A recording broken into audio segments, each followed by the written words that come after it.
ou fonds malgache de la formation professionnelle, à travers la cotisation ou contribution financière obligatoire, je dis bien obligatoire, je souligne, des entreprises qui est fixée à 1% de la masse salariale.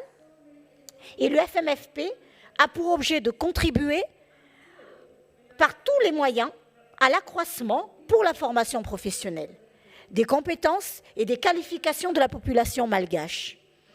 C'est ainsi que les fonds, qui désormais une association reconnue d'utilité publique, a pour mission de financer des actions de formation professionnelle continue. La formation de pré-emploi et de formation de type équité, afin, premièrement, d'aider les entreprises malagasy, tous secteurs confondus, au renforcement des compétences et qualifications de leurs salariés. En 2, favoriser l'insertion professionnelle durable. En 3, accroître les compétences professionnelles des micros, petits entrepreneurs et des employés en situation d'emploi précaire. Les activités financées portent sur le développement de la formation professionnelle grâce au renforcement des compétences et qualifications du capital humain. Créé depuis 2017, le montant décaissé par le FMFP s'élève à 6 millions d'euros et il est à noter que le FMFP a rejoint en mai 2022 le réseau africain des institutions et fonds de la formation professionnelle qu'on appelle RAFPRO. Un second fonds, dénommé Fonds commun de l'éducation ou FCE, auquel l'AFD et l'UNICEF sont les premiers à injecter des ressources financières, s'est aussi mis en place depuis 2 ans. Sa mise en œuvre débute ce mois d'octobre.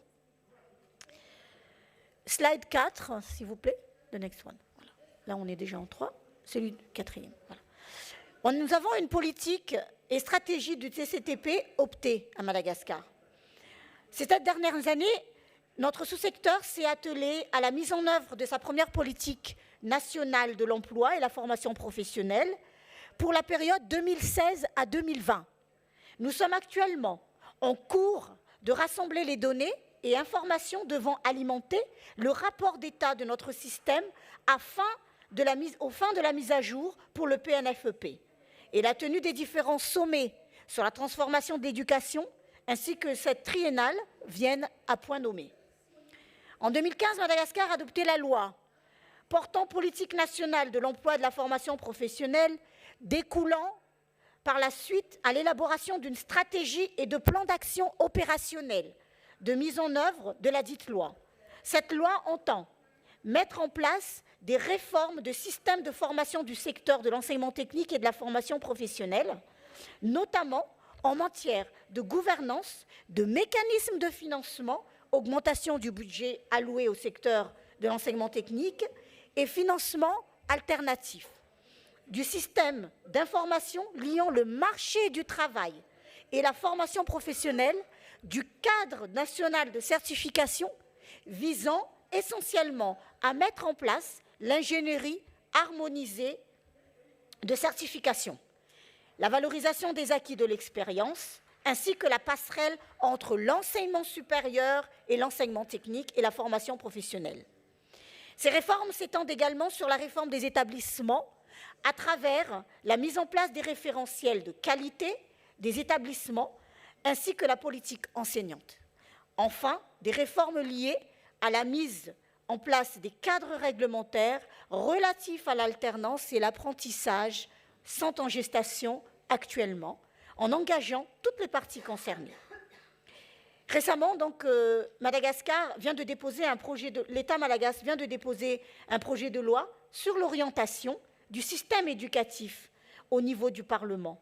Ce projet de loi projette de mettre à jour le système éducatif tout entier, tout en tenant compte des besoins socio-économiques du pays, en mettant un accent sur les points suscités.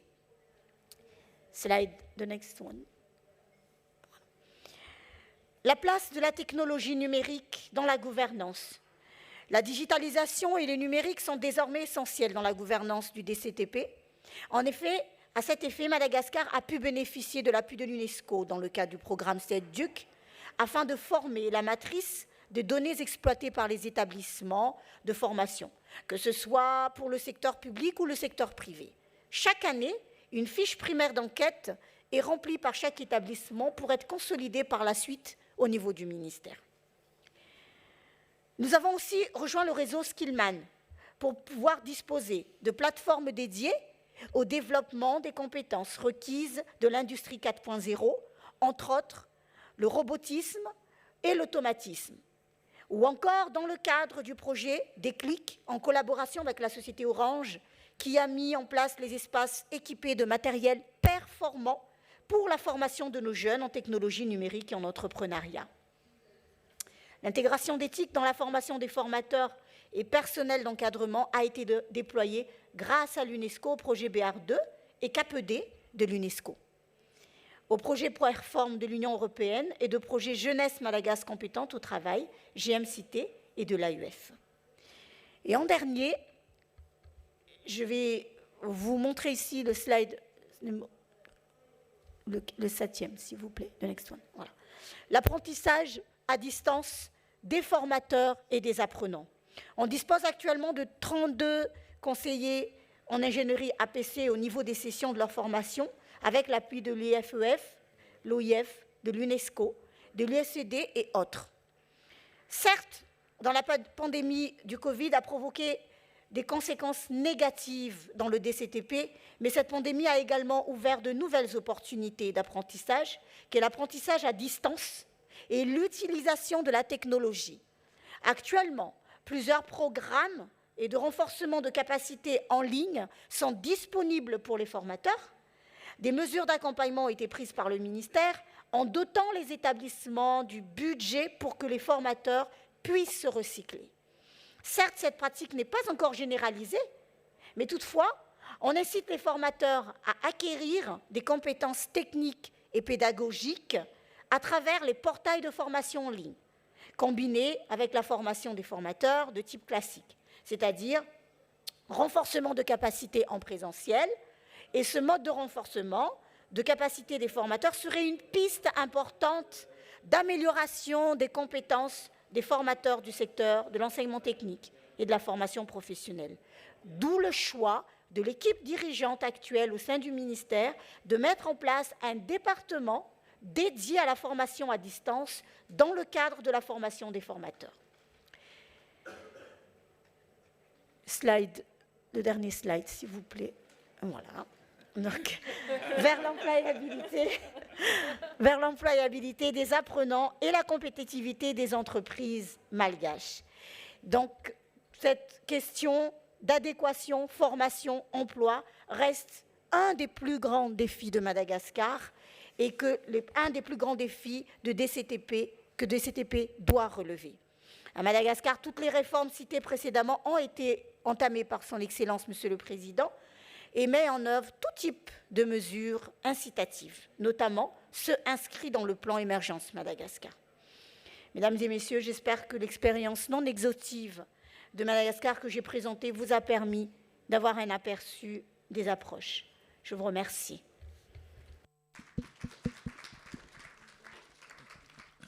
Merci beaucoup, Madame la Ministre. En un mot, d'après vous, quelle est la seule politique ou stratégie qui a pu pousser à l'amélioration du développement de l'enseignement technique formation professionnelle? Une seule politique ou stratégie qui a vraiment poussé au développement de l'enseignement technique et formation professionnelle? Il y a un réel besoin. Il y a un réel besoin aujourd'hui à Madagascar. Il est important que l'enseignement technique et la formation professionnelle soient mis en exergue et que surtout soient l'une des priorités du gouvernement et de l'État et de nous tous. Parce qu'aujourd'hui, cette lacune, malheureusement, Madagascar n'a pas été épargnée. Nous avons dévalorisé l'apprentissage de métiers de base, alors que c'est le point clé même du levier de développement. Sans quoi, nous ne décollerons pas. Si aujourd'hui nous ne bougeons pas et que Madagascar ne fait pas ce qu'il faut et nous tous, nous ne faisons pas ce qu'il faut. Je retiens ce qu'a dit ce matin le secrétaire exécutif, qui disait que nous faisons beaucoup de déclarations, mais il est peut-être temps de passer aujourd'hui à l'action. C'était mon dernière phrase. Okay. Merci beaucoup, Madame la Ministre. Maintenant, je vais passer, well, I'll now go on to, to Huba. Huba, I want to ask you a question on how you think that the system can be improved, especially with regard to apprenticeships and how they can be supported for upward mobility. Uba, let me remind you that I was able to allow the Honourable Minister to speak more than 3 minutes, but that favor may not come to you. Am I not getting the same privilege, George? You won't get the same favor, so you I have will 3 not minutes. see that as discrimination, just this time. Good afternoon, everybody, and thank you for this wonderful opportunity to share a little bit about the work that we're doing. Specifically, I was asked to reflect on what are some of the examples that really speak to success in traineeships or apprenticeships. And so allow me to take one step back before I share some actual examples, and that is to really consider what are the mechanisms that quantifies a successful traineeship or apprenticeship, and what are some of the projects that we are involved in. And I think one of the very important things that we consider at NUFIC as important in the way that we approach our programming is to create an enabling environment. And what do we mean when we say enabling environment? To really ensure that the projects that we support and that we align with policy initiatives, both with Dutch policy interventions, but also very importantly with local policy interventions and needs, is really developed in a way that speaks of co-creation. So really looking at what is the local ownership, the local implementation, and at which point does ownership get transferred to local partners to ensure sustainability. So really considering, if we think of what's a successful apprenticeship, can this be sustained beyond the project itself? The further aspect that we feel is really important when we think of successful projects is really to consider also co-funding. And when we say co-funding, it's a broad interpretation that the co-funding also implies joint ownership. So really, for me, there's also this need of creating linkages between actors. And my colleagues joke with me that I am forever introducing people to one another, but I truly believe that when we connect people, when we connect the right people, when we bring them to a platform where they can share, that's where the magic happens. So when we are able to bring together in what we often refer to in Dutch terms, the triple helix, and that's also an example that I will share, bring together government, the knowledge sector, and private sector, somewhere in the middle, that's where the magic happens. So let me translate that into one of our successful programs, a project on climate smart agriculture in South Africa. This is a project that is run under the Orange Knowledge Program funded by the Dutch Ministry of Foreign Affairs. Now this project set out to create curriculum in climate smart agriculture, something that's fairly unknown in South Africa. They ended up not only being at the very end of launching this curriculum in a 3-year project coupled with a pandemic, but they also enabled 5 vocational colleges in South Africa to establish greenhouse centers that they have now used to also start agribusinesses at these colleges.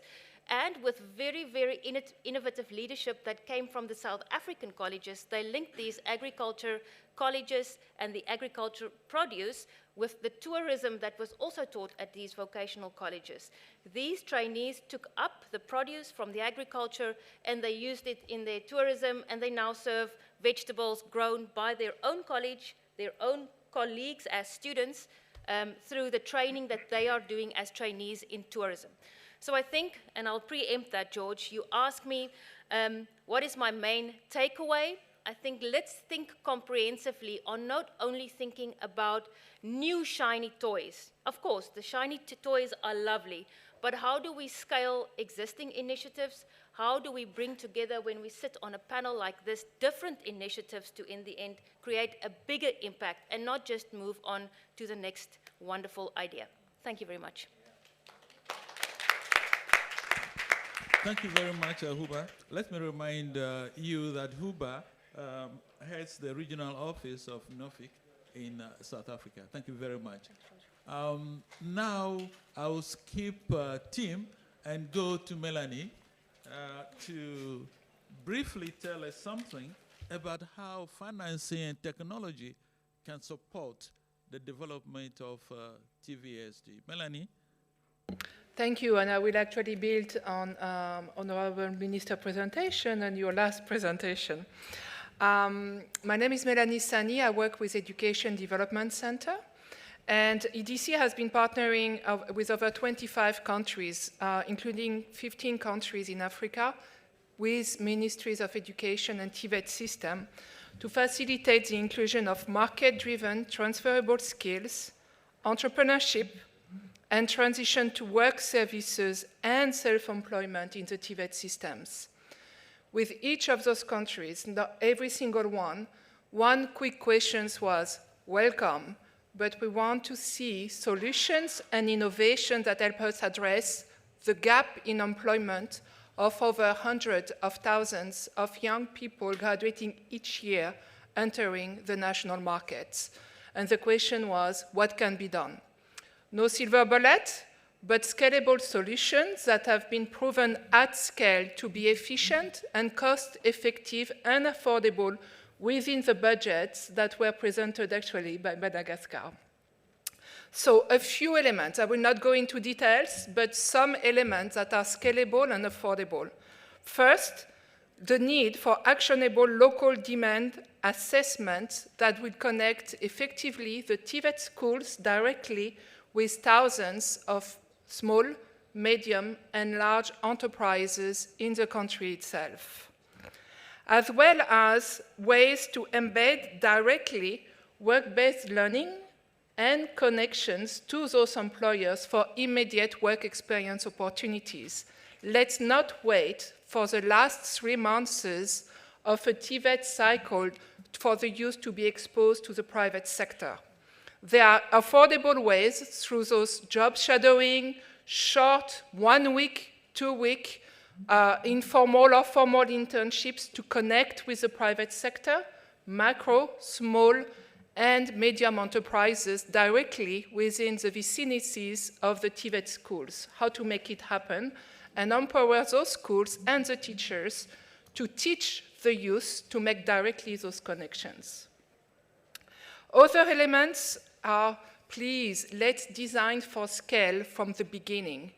Let's not say that we will have a very tiny, small pilot program that can scale after that to thousands and thousands of young people. Let's design for 50 TVET schools at a time from the beginning to really make sure that we have proven strategies to scale nationwide and that can directly fit within those budgets that the ministries are talking about. That's how, for instance, and all those examples are based, I will take 2 examples, Rwanda and Senegal, 2 extreme. One English-speaking, Kinyarwanda, the other one French-speaking, and Wolof, Pula. So basically, the idea is within each of those national TVET systems, we have been able to directly embed with the government localized solutions for transferable skills, those soft skills that we have talked about and that are so much needed specifically by the private sector, no matter what the economic sector we are talking about. Decision-making, client services, working into teams, and so on and so forth. Teams that will allow the young people not only to be ready for today, but also for the changing of the market and the jobs of tomorrow. Entrepreneurship. The culture of entrepreneurship and mindset of entrepreneurship is a must. How do you make it happen in every single TVET school? It's not only about learning how to draw a business plan, it's practice, it's access to financing, and what could be the role of each TVET school, 50 at a time, 200 TVETs, 1,000 TVET or more, to be able to provide this immediate practice in after-school programs, entrepreneurship clubs, access to some financing or service and lending services, and be able to start actually or improve your income-generating activities even before graduation. And those are only some elements, but what I'm saying is also from the beginning, start a never-ending year-after-year review of costing and budgeting scenarios that will inform direct national scale-up and directly work not only with the Ministry of TVET, but the Ministry of Finance or budgeting of the country to make sure that those solutions, once again, not only are scalable, but can be directly embedded into those national budgets so that the solution is locally owned, scalable, and continue to move forward in really meeting the demand of the market. Next, challenges, green and blue economies. Those are a key element now of TVET institution in all of the countries. How to reach and improve employability and direct connection to work for hundreds of thousands of youth in those green and blue economies. That will also drive economic growth and at the same time find some solutions for employment. And second, I just want to say as well that in many of the countries, and I haven't heard so much about it since yesterday, beyond TVET, general secondary education, all those solutions I'm talking about, both in Rwanda and Senegal, we have also implemented within the thousands of schools, both at middle school level and high school level. Why? Because there are thousands of youth who are graduating from the general education system who directly enter the workforce. How can we vocationalize and technationalize, and what will be the role of the TVET sector in also supporting the secondary education, and particularly those young graduates that are entering directly into the market? That's it. Thank you very much, Melanie. I think your key message is that we should design TVSD systems. You have it, and I just added one word: design for affordable scale-up. Affordable scale-up. And Thank you very much, Melanie. That's your key message. I will now go on to Professor Ben Hunyenuga. You know, we've been talking a lot about higher level TVSD in Africa recently. There's a lot of talk about new institutions. Technical universities, can you hear me? Okay. Technical universities, and then the question arises, how different are the technical universities from the traditional universities? Professor Beno Nyinuga is the Vice Chancellor of a technical university in Ghana. So, educators, what is the difference? Thank you very much. Good evening, everyone. I will be very brief. Maybe to answer your question, we are a university, but we are technical. Technical in the sense that technical universities in Ghana and generally are supposed to train highly competent and innovative human resource who would provide the answers to the yawning gaps of unemployment. These are a group of people who are supposed to be trained in the technical university at all levels. That's why I say to the highest level. We don't depart from our mandate of training certificate people. We still bring on board master craft persons who spend maybe just a few months or a few weeks in the university, but it's a brand to also allow people who want to go to the highest level possible to train in these universities. In Ghana, the law says that we should provide higher education in engineering, science, and technology-based disciplines. Technical and vocational education and training, as well as applied arts and related discipline. So if you ask me, a technical university is a place where students will feel comfortable training and taking with them their tools to industry. And it's a three-pronged approach. Classroom work in the technical university, going to the laboratory and workshop for experiment, and then industry plays a part in making sure that these people are wholly baked, and at the end of graduation, they are not joining the lot of the unemployed graduates, but using their skills to be able to set up jobs and also employ others. Thank you. Thank you very much, Prof. But then, what's your key message? What's your takeaway? Just one sentence. Technical universities are different, yes. How different?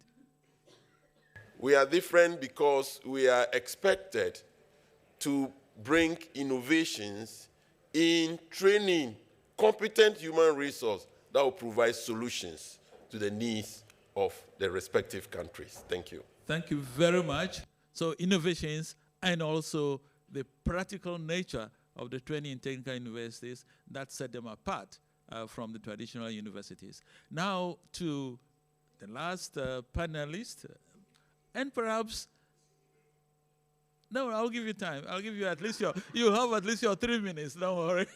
So Tim Bluebart is with an organization called ProWood in Rwanda, and they are looking at educational technology disruptions and how they are applied to crafts at the crafts level. So it's an important area. So Tim, you have 3 minutes. Thank you very much. Thank you very much for having the opportunity to be with you together today. Before I came, I was thinking, what I am doing here? There's all about high-level meetings, this is all about systems. But during the speeches of my colleagues, I was so surprised because I can see that if we put a spotlight into educational tech innovations, then we see that there is a certain gap in it. And Ms. Laura really did a great introduction. I put some observations, please, first slide, together. And I'm going, please skip them, because this is exactly what Ms. Laura has said before. So we don't need to repeat them. Please, next one, yes. I only want to take the fifth observation. Hands-on, workshop-based DTech innovations are less documented and rare to find, especially in development countries. So next, skill targets by education innovation. This is just an overview. Please, next click. And you can see vocational skills are really, really at a really low rate when it comes to EdTech innovations. And I would like to take you to a journey so that we make sure that we are not talking about some strategies, that we are going to the ground. Please, next slide. Our question, I put it a little bit more into detail. How can we promote technology, including EdTech solutions and innovations, and close the skills gaps in the carpentry trade in Rwanda by improving the quality of TVSD? It's a nice task, isn't it? You may know from your own countries how carpentry looks like there and how people are working there. So how are we going to do the approach? Next slide, please.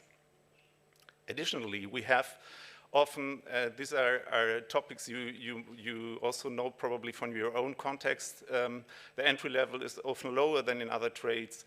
A positive thing I have to say in this regard is that the Rwandan way to work also in digital literacy and mobilization is a very conducive environment. So that is really a plus in which we are working. We have a high percentage of craftspeople who are located in non-urban areas. We have challenges of society perception and low images for hands-on skills. We have a low investment capacity, no use of standards in informal training and production. So this is our situation. Next slide, please. What you can see here is our partner we have in the ProWood project. This is a school, next slide please, which has been founded 10 years ago. It's a secondary technical school. From this school, in the last 10 years, they graduated 130 students, 29 female and 101 male graduate students. 90% of them have permanent employments. More than 1,500 were trained through this educational services in this campus. They provided e-learning courses during COVID-19 in collaboration with Rwanda Polytech, and they are dedicated to quality in education and production for import substitution. That was the goal of the school, to say, we want to take a share of 60 million imports in dollars every year. And I was very happy to hear that last week, one of the new co-working spaces in Rwanda has been equipped with around $1 million in expenses for furniture, and all this furniture has been done by Rwandan carpenters. That was, for me, a really great news about this institution. Next slide, please. So what we tried to do, and come back to what Huber said about taking existing projects forward. How can we make sure that the experiences of this one center can be brought into the country, so that this visible impact in production of quality furniture in the sector triggered by a mindset of change. So next slide, please. So, mindset of change was one of the topics. Which makes the difference? The second one, please. Quality in training, the second. The third one, digitalization in training infrastructure, production technology, process management, and marketing. And this is, let's say, the structure of our project. Now you can click just the next topics, please. We have 3 areas in which we're working: wood sector promotion for targeting the mindset change, wood engineering for targeting the quality, digital crafts to implement and enhance digital training and production. Next slide, please.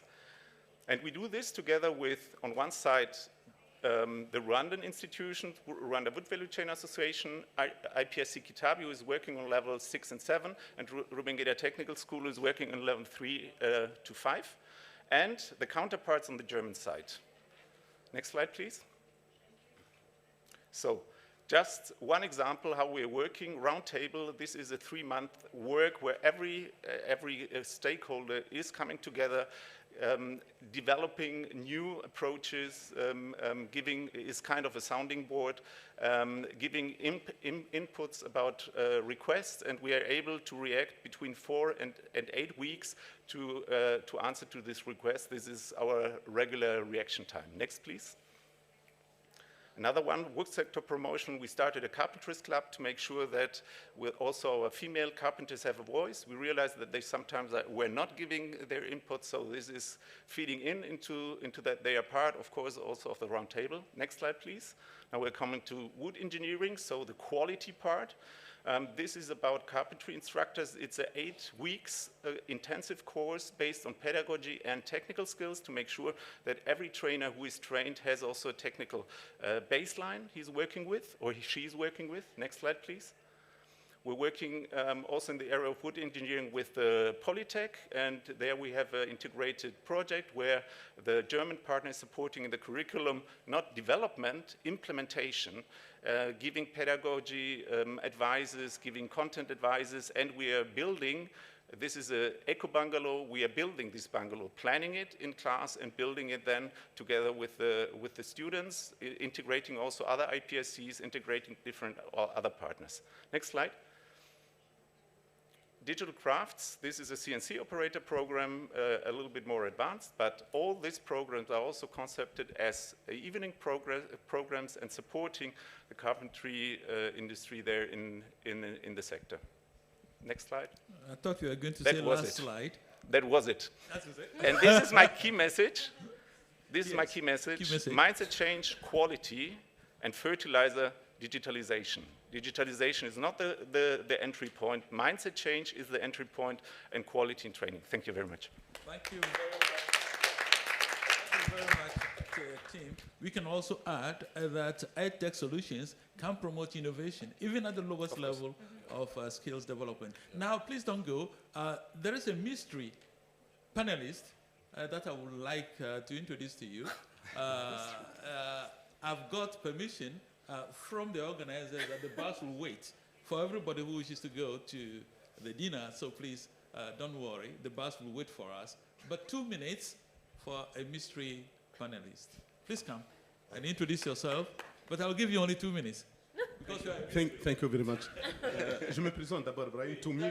Je suis tunisien, consultant, et j'ai eu le plaisir et l'honneur de contribuer avec le Centre international du terrain de l'OIT à une étude qui a été faite sur les progrès réalisés par l'Afrique depuis la triennale de 2012. Et je vais partager avec vous les conclusions de cette étude qui est actuellement en cours de validation et qui sera certainement distribuée par la suite. Alors, la conclusion tourne autour de 3 grands défis auxquels fait face l'Afrique, vu du côté du développement des compétences techniques et professionnelles. On sait tous que l'Afrique fait face peut-être à des dizaines de défis. Ces 3 grands défis sont celui de la croissance démographique, qui impacte les systèmes de formation professionnelle par le nombre de plus en plus important de jeunes qui arrivent et qui veulent suivre par la suite des formations et que nous devons former. Le deuxième défi est celui de l'effet des crises internationales. La pandémie de Covid, qui n'est pas encore derrière nous, et la guerre actuellement en Europe, nous montrent que nos pays sont fragiles par rapport à un certain nombre de choses. Et le troisième défi, c'est celui des changements climatiques. Le dernier rapport de la Banque africaine de développement sur la question met l'accent sur le fait de l'injustice que subit l'Afrique. L'Afrique n'est responsable que de 3% des émissions de CO2. Et pourtant, l'Afrique est le continent le moins résilient par rapport au changement climatique parmi tous les autres continents. Alors, ces 3 défis nous imposent un certain nombre de choses. D'abord, comment augmenter la capacité d'accueil de nos dispositifs, alors qu'actuellement, ils ne sont même pas en mesure de faire cette formation une formation de qualité. Et donc, on demande, est-ce qu'ils forment plus? Et pour ceci, il y a un certain nombre de voies qu'on peut proposer. La première voie, c'est celle de partager la formation entre l'école et l'entreprise, entre l'école et le lieu de travail. Développer l'apprentissage, développer la formation en alternance, de telle sorte qu'on puisse former plus et former mieux en répondant aux besoins des secteurs productifs. Et pour ceci, je vais faire un clin d'œil à l'OIT, qui est en train de développer beaucoup d'outils pour développer la formation, pour renouveler l'apprentissage et pour faire de l'apprentissage un apprentissage de qualité en Afrique et partout dans le monde. Deuxième point, c'est le financement. Le financement actuellement fait défaut. Beaucoup de pays africains ne sont pas en train d'investir dans l'éducation et dans la formation suffisamment. On n'arrive pas encore, il y a quelques pays qui le font, mais on n'est pas encore arrivé à 6% de PIB ou bien 15% de dépenses publiques. Et donc, il est demandé avec beaucoup d'insistance, si j'ose dire, que les pays africains fassent encore un effort pour le financement. Mais pas que. Madame la ministre a parlé tout à l'heure de financement alternatif aussi, il faut voir quelles sont les voies pour le faire. Le deuxième défi maintenant, et puis utilisation aussi des technologies de l'information et de communication pour former plus avec moins de moyens. Bien sûr, il faut aussi développer l'infrastructure qui manque en Afrique pour l'éthique, pour les technologies d'information et de communication. Le deuxième point, il faut que la formation professionnelle, le développement de compétences, soit suffisamment flexible pour s'adapter aux différentes crises. La dernière crise de la guerre nous a montré que nous dépendons beaucoup en Afrique, pour notre alimentation, notamment en céréales, de l'importation d'autres pays. Il faudrait que la formation professionnelle s'oriente de plus en plus vers des métiers de l'agriculture, de telle sorte à assurer notre autosuffisance ou au moins notre sécurité alimentaire. Je ne dirais pas l'autosuffisance, mais avoir produit suffisamment, de telle sorte que nos échanges dans le domaine des produits agricoles soient équilibrés. Également, pour faire face à la pandémie, on a été obligé de fermer des écoles. Fermer des écoles, c'est autant de journées de formation et d'éducation qui a été perdues. Il faudrait trouver le moyen pour ne plus le faire, ou si on le fait, qu'on trouve une solution alternative pour les jeunes.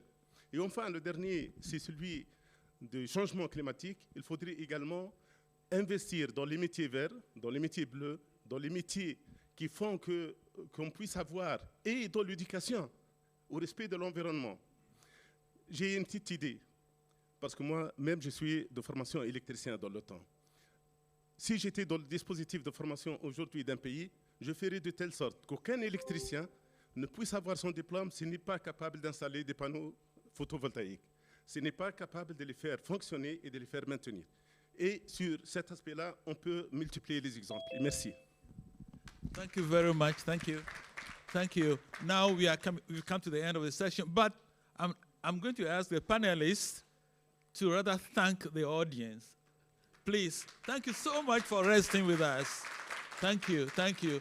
And now, because they have thanked you, you must thank them also by clapping. Thank you so much. Thank you, Madame la Ministre. Thank you, everybody. And then see you at the dinner. Thank you. Yeah.